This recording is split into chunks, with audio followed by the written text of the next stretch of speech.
একটা চায়ের দোকানে চা বিক্রি করলেও চা বিস্কুট ঘুগনি ইনকাম খারাপ হয় না।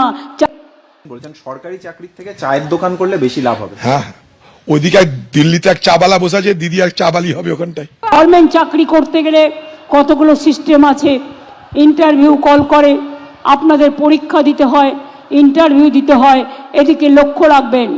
ভাইরা আমার, চিন্তা করার বা হতাশাগ্রস্ত, চাকরির থেকে বেশি টাকা পাওয়া যায়। মনে রাখবেন, বাণিজ্যে বসতলক্ষ্মী, কেউ চাকরির সুযোগ পেলে চাকরি করবেন, পলিটেকনিকের ট্রেনিং নিয়ে চাকরি করবেন। আমরা 10 লক্ষ ছেলে মেয়েদের পলিটেকনিকের ট্রেনিং দিয়ে আমরা কিন্তু তাদের চাকরি করে দিয়েছি। আরও কয়েক লক্ষ চাকরি হবে খুব শীঘ্রই যারা ITI ট্রেনিং নিয়েছেন, পলিটেকনিকের ট্রেনিং।